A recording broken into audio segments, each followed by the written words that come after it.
नमस्कार। तो हिमाचल प्रदेश पुलिस के द्वारा जो है वो कांस्टेबल की भर्तियां निकाली गई हैं। अब देखिए काफ़ी लंबे टाइम से जो है इसका इंतजार बच्चों को था। ये नोटिफिकेशन 10/9/2021 यानी कि आज ही के दिन जो है वो की गई है।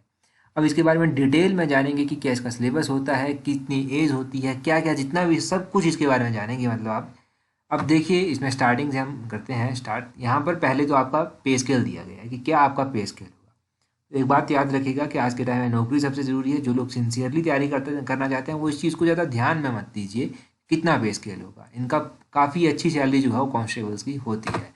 ठीक है, तो उसके बाद दूसरी बात करते हैं हम पे स्केल को छोड़ के कि इसमें मिनिमम एजुकेशन क्वालिफिकेशन क्या रखी गई है। इसमें मिनिमम एजुकेशन क्वालिफिकेशन 10th+2 है, 12वीं पास आप होने चाहिए और आप इस फॉर्म को जो है वो इजीली भर सकते हैं। अगर उसी तरह बात करें कि एज की क्वालिफिकेशन क्या है, तो एज की क्वालिफिकेशन जनरल कैटेगरी के लिए 18 से 25 है, SC ST के लिए 18 से 27 है और OBC के लिए भी 18 से 27 है। अगर हम मिनिमम हाइट की बात करें तो मेल और फीमेल के लिए हाइट का अलग क्राइटेरिया रखा गया है। तो 5/6 इसमें जनरल कैटेगरी के लिए होनी चाहिए मेल की, और फीमेल के लिए जनरल कैटेगरी में 5/2 जो है वो हाइट होनी चाहिए, 5 फीट 2 इंच। और उसी तरह SC ST में बात करें तो 5/4 होनी चाहिए और SC ST फीमेल के लिए 5 होनी चाहिए। SC ST अगर OBC की बात करें तो OBC में 5/6 होनी चाहिए मेल के लिए और 5/2 होनी चाहिए फीमेल के लिए। और मिनिमम चेस्ट की बात करें तो देखिए चेस्ट में जो रखा गया है वो 31/32 रखा गया है जनरल कैटेगरी के मेल्स के लिए, और 29/30 रखा गया है SC ST के लिए, और OBC के लिए 31/32 जो है वो रखा गया है। तो ये तो आपका हो गया पहले इसका जो एलिजिबिलिटी इन्होंने रखी है, कॉमन सी एलिजिबिलिटी। अब उसके बाद ये इन्होंने सारा बताया है कि क्या क्या है इसका। जैसे होम गार्ड में भी है, अलग अलग गोरखास में है, होम गार्ड में है, ये अलग अलग है। ठीक है, तो इसमें आप देख लीजिएगा अपने इंटरेस्ट के हिसाब से। मैंने बेसिक्स आपको बता दिया यहाँ पर। अब उसके बाद अगले पॉइंट पे चलते हैं कि अगला पॉइंट क्या है। अगला पॉइंट ये है अप्लाई कैसे करना है। तो अप्लाई देखिए 1 अक्टूबर 2021 से लेकर 31 अक्टूबर 2021 के बीच में अप्लाई करना है।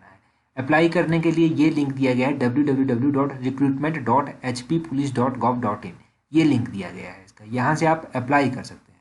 ठीक है, अप्लाई करने के बाद आपको जो भी यहाँ पर भरा जाता है, जो भी फीस होती है, जो सब कुछ आपको देना पड़ेगा।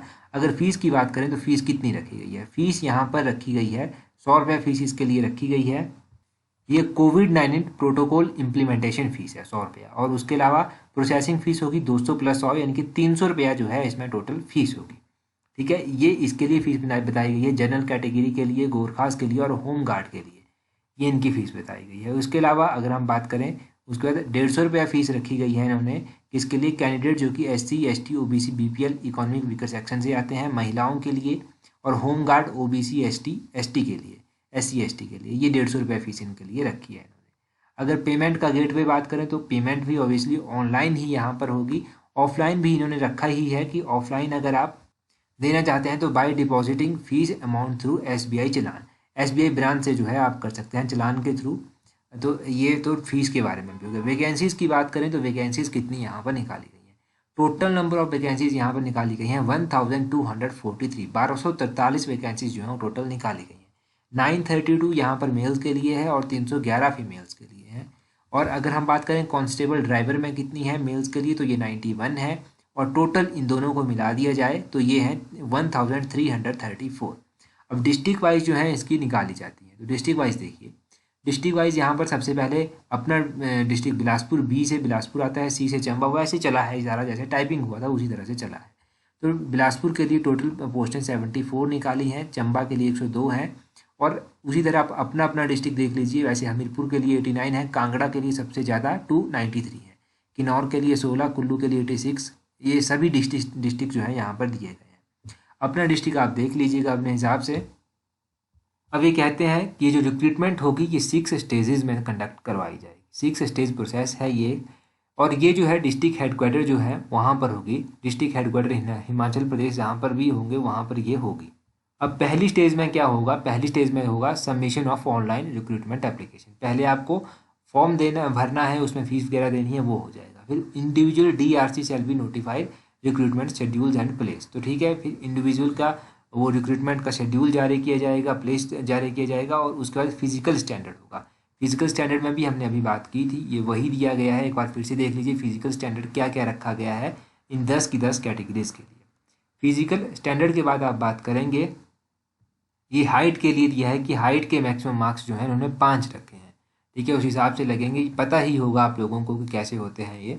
और उसके बाद हाइट मेल फीमेल के लिए इन्होंने क्या रखा है वो भी यहाँ पर एक बार फिर से दिया गया है कि अगर आपकी हाइट इतने से इतने के बीच में है तो 0 नंबर लगेगा, फिर 1 नंबर, फिर 2 नंबर, फिर 3 नंबर, 4 नंबर, 5 नंबर, इस तरह से 5 नंबर जो है वो लगाए जाएंगे। और अगर उसके बाद अगली स्टेज की बात करें तो यहाँ पर क्या होगा, फिजिकल एफिशिएंसी टेस्ट, जिसको पीईटी कहते हैं, वो होगा, ठीक है। इसको क्वालिफाइंग, ये सिर्फ क्वालिफाइंग नेचर इन्होंने रखा है। इसमें क्या क्या आ गया, इसमें मिनिमम क्वालिफिकेशन स्टैंडर्ड आ गया मेल्स के लिए कि 1500 मीटर की रेस होगी, 6 मिनट 30 सेकंड में ये करनी है। और उसी तरह फीमेल्स के लिए ये 4 मिनट 15 सेकंड में करनी है 800 मीटर की रेस। हाई जंप होगा, ब्रॉड जंप होगा, ये जंप भी दिए गए हैं, ठीक है। तो ये तो आपको पहले करना पड़ेगा सारा का सारा तैयारी। और उसके बाद 80 नंबर का पेपर होगा जो कि मोस्ट इंपॉर्टेंट है। तो ये जो 80 नंबर का पेपर होगा इसके बारे में जानिए। इसमें इंग्लिश आएगी, हिंदी आएगी, जनरल अवेयरनेस आएगी, मैथमेटिक्स आएगी और रीजनिंग आएगी। टोटल पेपर होगा 80 नंबर का, ठीक है। 80 नंबर का पेपर होगा। इंग्लिश का जो है वो 16 क्वेश्चन यहाँ पर पूछे जाएंगे। अब 16 क्वेश्चन पूछे जाएंगे, ये 10th +2 स्टैंडर्ड के क्वेश्चन पूछे जाएंगे। हिंदी की बात करें तो हिंदी के भी 16 क्वेश्चन पूछे जाएंगे, ये भी 10th +2 स्टैंडर्ड के पूछे जाएंगे, इनके 32 नंबर ये हो गए, ठीक है। और उसी तरह अगर हम आगे बात करें तो जनरल अवेयरनेस के भी 16 क्वेश्चन पूछ जाएंगे, ठीक है। उसके बाद 16 नंबर आप ये ऐड कर लीजिए। और ये जनरल अवेयरनेस जो आपकी होती है वही होगी, मतलब 10th +2 स्टैंडर्ड उन्होंने लिखा है वही सब होगा। और मैथमेटिक्स और साइंस की बात करें तो ये भी 16 नंबर की होगी, इसमें मैथमेटिक्स भी है और साइंस भी है, 16 नंबर की ये होगी। और उसी तरह रीजनिंग की बात करें तो ये भी 16 नंबर की जो है वो होगी, 16 क्वेश्चन की होगी, ठीक है। ये बन गया टोटल 80, ठीक है। तो 80 इस हिसाब से हो गया। अब इसमें मिनिमम क्वालिफिकेशन मार्क्स भी इन्होंने रखे हैं कि SC/ST के लिए 40% है और फॉर ऑल अदर कैटेगरीज जो है वो 50% इन्होंने रखा है। इनके 80 में से 40 नंबर तो इन्होंने मिनिमम क्वालिफिकेशन के रखे हैं। ये आप याद रखिए कि मिनिमम क्वालिफिकेशन और उसके बाद मेरिट वगैरह बनेगी। तो द प्रोसेस विल बी वीडियोग्राफेड, जो प्रोसेस होगी उसको वीडियोग्राफी के रूप में भी किया जाएगा, ठीक है। और उसके बाद स्टेज नंबर 6 की बात करें तो इसमें क्या होगा, इसमें डॉक्यूमेंटेशन होगी आपकी, जो 15 नंबर की डॉक्यूमेंटेशन होगी वो यहाँ पर की जाएगी। अब 15 नंबर की जो डॉक्यूमेंटेशन है वहाँ पर क्या क्या किया जाएगा, वहाँ पर देखिए सबसे पहले तो आपको 2.5 मार्क्स यहाँ पर क्वालिफिकेशन के बेसिस पर मिलेंगे, जो मिनिमम क्वालिफिकेशन है, जैसे HP SSC का क्राइटेरिया होता है वही क्राइटेरिया इन्होंने भी रखा है। अगर मान लीजिए आपके +2 में 50% नंबर आए हैं तो उसको आप 0.025 से मल्टीप्लाई कर लीजिएगा, उतने नंबर आपको लगेंगे। 60% है तो 60% वाला उसी हिसाब से, 70 उसी हिसाब से, 80 उसी हिसाब से। और उसके बाद बैकवर्ड पंचायत से अगर आप हैं तो 1 नंबर वहाँ से लगेगा। लैंडलेस फैमिली है तो उसमें भी 1 नंबर लगेगा। और NS NCC ये सब कोई भी सर्टिफिकेट यहाँ पर आपके पास है तो इसके 4 नंबर इन्होंने सीधे रखे हैं, ठीक है। तो 4 नंबर यहाँ पर इसके रखे गए हैं, 4 सर्टिफिकेट ये अलग अलग से बताए गए हैं। और उसके बाद 5वें नंबर पर आप देखेंगे तो 1.5 मार्क्स जो है इन्होंने ड्राइविंग लाइसेंस का भी रखा है। लाइट मोटर व्हीकल का ड्राइविंग लाइसेंस है तो यहाँ पर भी इन्होंने 1.5 मार्क्स रखे हैं। और उसके बाद 6ठे नंबर पर आप देखेंगे तो 6ठे नंबर पर इन्होंने 4 नंबर और रखे हैं। अगर स्पोर्ट्स वगैरह में है, जैसे इंटरनेशनल लेवल का है तो उसको सीधे 4 नंबर लगेंगे, नेशनल लेवल का है तो 3 नंबर लगेंगे, स्टेट लेवल का है तो 2 नंबर लगेंगे। स्पोर्ट्स के भी उसने नंबर रखे हैं। अगर हम लास्ट में देखेंगे तो मेडल विनर अगर है कोई इंटरनेशनल, ओलंपिक, नेशनल लेवल का स्पोर्ट्स में तो उसको 1 नंबर जो है यहाँ पर लगेगा। तो इस हिसाब से आपके ये 15 नंबर पूरे हो गए। टोटल पेपर आपका हो गया 100 नंबर का। 5 नंबर आपके हाइट के थे, 80 नंबर का आपका रिटन टेस्ट था और उसके बाद आपका ये सर्टिफिकेट थे 15 नंबर के, तो ये 100 नंबर आपके हो गए, ठीक है। और उसके बाद स्टेज 7 में क्या कहा गया है कि मेडिकल एग्जामिनेशन जो है वो आपका होगा। तो उसमें 7वीं स्टेज में मेडिकल एग्जामिनेशन होगा और 8वीं स्टेज में वेरिफिकेशन ऑफ करैक्टर जो वेरिफिकेशन होती है वो की जाएगी। वो तो आपको पता ही होगा कि कैसे की जाती है। और उसके बाद अगर आप आगे देखेंगे, इन्होंने वही इंस्ट्रक्शंस दी हैं छोटी मोटी, इनको आप पढ़ सकते हैं अपने लेवल पर अगर आपको लगता है कि आपके लिए इम्पोर्टेंट है। तो ये हमने कंप्लीट नोटिफिकेशन जो है वो डिस्कस की। इसमें जो भी लिखा था कि कैसे कैसे होगा, कितने नंबर का क्या क्या आएगा, सिलेबस किस तरह से होगा, और कोशिश करेंगे कि प्रीवियस ईयर का पेपर भी हम आपके साथ डिस्कस करें। तब तक के लिए हमारे साथ जुड़े रहें और प्रीवियस ईयर का पेपर डिस्कस करने की भी हम कोशिश करेंगे। So that's all for today. Thank you very much for watching and listening it very patiently.